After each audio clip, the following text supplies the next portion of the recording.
What is poppin' Team DWC? Today we're gonna do a self-improvement video. My Waka Flocka video might play, might not play. I don't know. I'm gonna leave it on here if y'all can see it. Good. If not, here's the backup video just in case. Self-improvement video. How to get things done by releasing your inner beast. If you don't have an inner beast, I suggest you find one. Mine is a cross between a pit bull and a raptor. Hey, if y'all heard that, yes, that's what type of mood I'm on. I'm on that type of time today. Cheese and crackers on some wine. Let's get into it. Y'all see the smoking skull? Y'all know what that means. Potheads. Let's get back to my to-do list.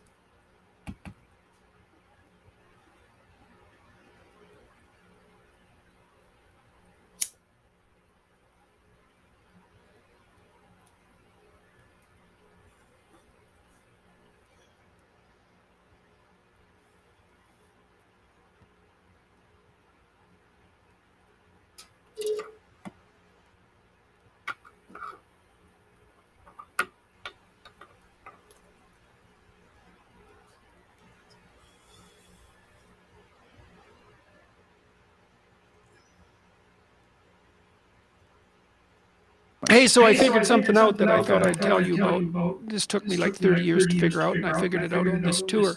So there's this old idea, that you have to rescue your father from the belly of the whale, right? From some monster that's deep in the abyss. You see that in Pinocchio, for example, but it's a very common idea. And I figured out why that is, I think.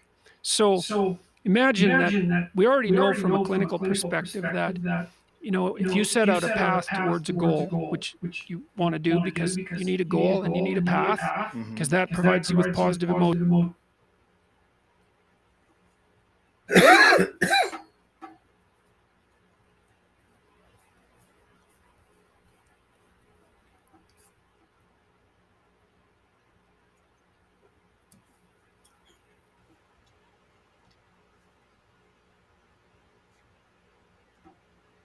Come on now.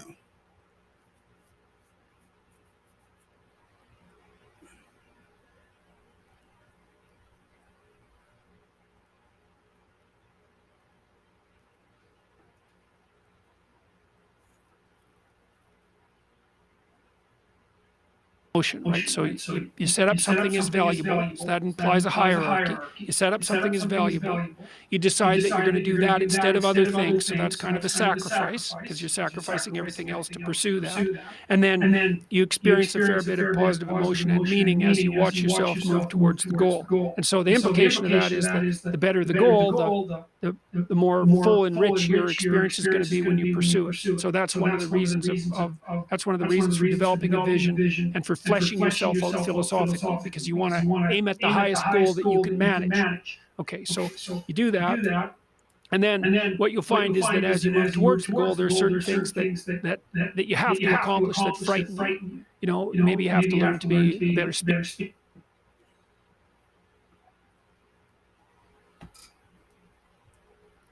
Come on, if this plays through, this is a great video. Jordan Peterson is an excellent motivational speaker. For those who know, if you don't, you do now.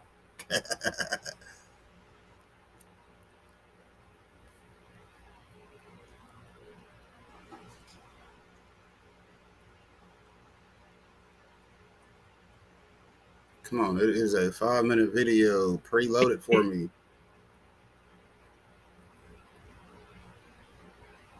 Speaker, a better writer, a better thinker. You have to be better to people around you, or you have to learn some new skills and you're afraid of that. Whatever, because it's going to stretch you if you pursue a goal, and so that'll put you up against challenges.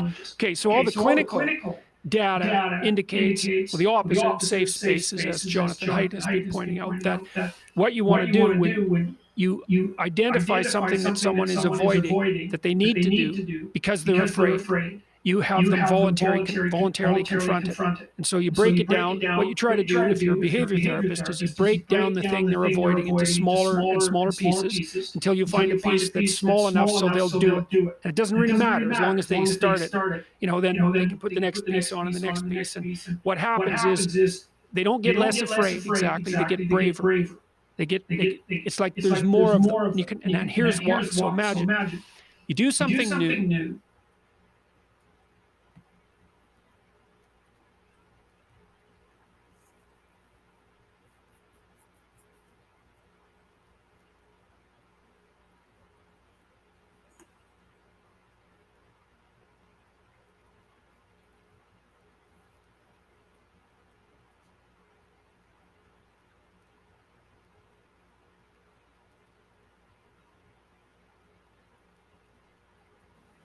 And that's informative, right? There's information in the action, and then you can incorporate that information and turn it into a skill and turn it into a transformation of your perceptions.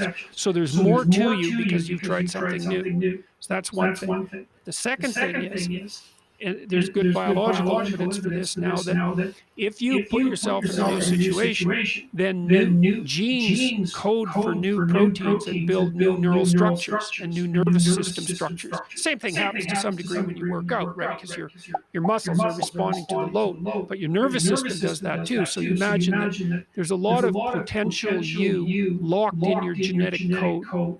And then if you put yourself in a new situation, then the stress, that's the situational stress that's produced by that particular situation, unlocks those genes and then builds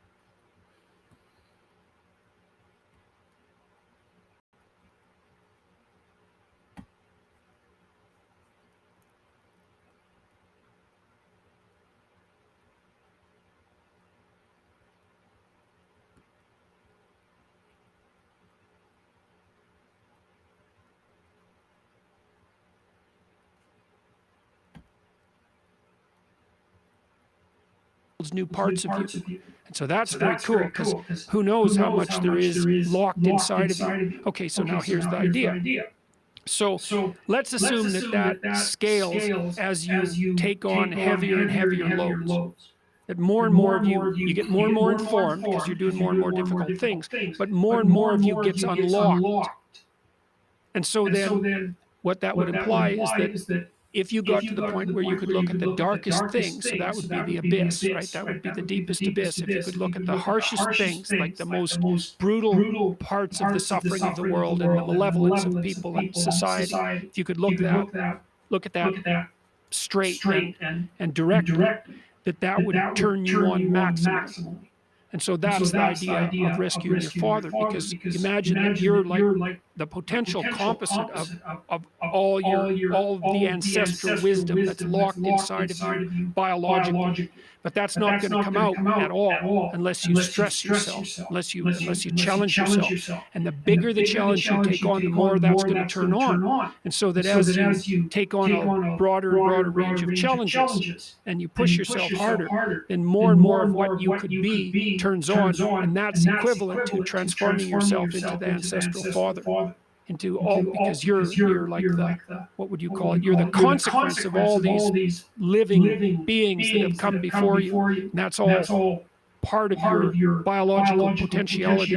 And then if you can push yourself, then all of that clicks on, and that turns you into who you can be. That's the re-representation of that positive ancestral father. So that's why you rescue your father from the belly of the beast.